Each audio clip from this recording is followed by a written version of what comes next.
સુરતમાં પાણીપુરમાં ડૂબેલી કારો નહીં થઈ શકે છે સમયસર રિપેર. કાર સર્વિસ વર્કશોપમાં 2 મહિના સુધી વેઇટિંગ જોવા મળી છે.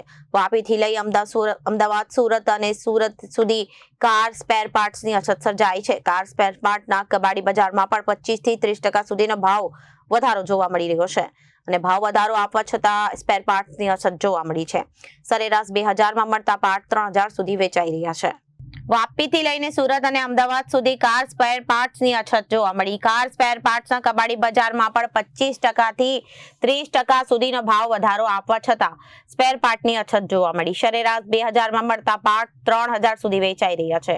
ઓટો સર્વિસ સેન્ટરના માલિકો દ્વારા કાર તો રિપેર કરવા લઈ લેવાય, પરંતુ સ્પેર પાર્ટ્સની અછતને લઈને થઈ શકતી નથી રિપેર. અને સર્વિસ સેન્ટરોમાં મર્સિડીઝથી લઈને BMW અને રેન્જ રોવર સુધીની લક્ઝુરિયસ કારો વેઇટિંગ હેઠળ રિપેરમાં જોવા મળી. શહેરમાં 8000 થી વધુ પૂરમાં ડૂબેલી કારને લઈ ઓટો સર્વિસ સેન્ટરના માલિકો પરેશાન છે. પૂરમાં ડૂબેલી કારમાં ઇલેક્ટ્રોનિકલ અને ઇલેક્ટ્રિકલ સિસ્ટમ સૌથી વધુ ખરાબ.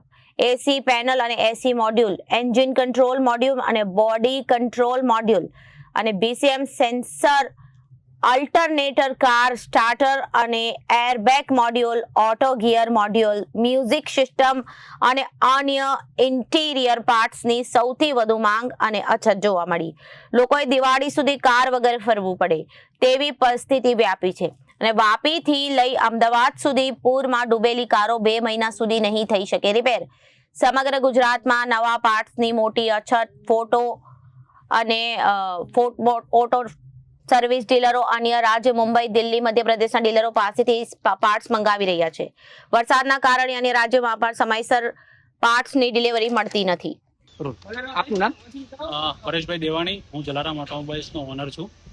સર, અત્યારે સુરતમાં કઈ રીતની સ્થિતિ સર્જાઈ છે? કારણ કે કાર રિપેરમાં ફ્લડ પછી ખૂબ જ આવી રહી છે, પરંતુ તેને રિપેર નથી થઈ શકતી. શું પ્રોબ્લેમ આવે છે? શું વખત અત્યારની સિચ્યુએશન સુરત માટે બહુ ખરાબ છે.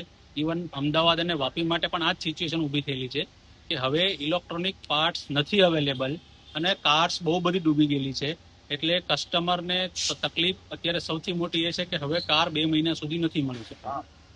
અચ્છા, નવા પાર્ટ્સ મળે છે, નથી મળતા? તો અને કબાડીમાં બી કેવી રીતની સ્થિતિ સર્જાય છે? નવા પાર્ટ્સ અમે કંપની પાસે સૌથી પહેલા નવા પાર્ટ્સની જ એપ્લાય કરીએ છીએ. અમે 100% એવી ટ્રાય કરીએ છીએ કે નવા પાર્ટ્સ મળે અને કાર રિપેર થાય. પણ મીનવાઇલ નવા પાર્ટની પણ શોર્ટેજ ડીલરો અને કંપનીના ઓથોરાઇઝ ડીલર જે પાર્ટ્સના છે એમની પાસે પણ ના હોવાથી સ્ક્રેપ માર્કેટમાં અમે ટ્રાય કરીએ છીએ, પણ ત્યાં બી 25 થી 30% ભાવ વધારો થવા છતાં પણ પાર્ટ્સ અવેલેબલ નથી. અચ્છા, તો હવે કસ્ટમરને શું કહેવાય રહ્યું છે? જ્યારે આવતા કેટલું લાંબુ વેઇટિંગ છે કે રહેવું છે? અત્યારથી ગણીએ તો હજુ 2 મહિનાનું વેઇટિંગ પકડીને ચાલવાનું છે અને કસ્ટમરને કાર અહીંયા મૂકી રાખવા સિવાય બીજો કોઈ ઓપ્શન નથી. તકલીફ રહેશે, થોડો ટાઈમ લાગશે, પણ સોલ્યુશન આવશે, પણ લેટ આવશે. અચ્છા, કેવા પ્રકારના ફ્લડમાં ડૂબેલી કારોનું સ્પેર પાર્ટની અછત જોવા મળે છે? જેમ કે ફ્લડમાં ડૂબેલી કાર છે તો electronic component, ECU, BCU, airbag modular, એના સેન્સર, ઇલેક્ટ્રિક કિટ, કી કિટ, એ બધા જ કમ્પોનન્ટ્સની શોર્ટેજ છે અને બધા જ કમ્પોનન્ટ્સ રિપ્લેસ કરવા સિવાય બીજો કોઈ ઈલાજ નથી. Reporter Arvind Rathod, Janadesh News, Surat.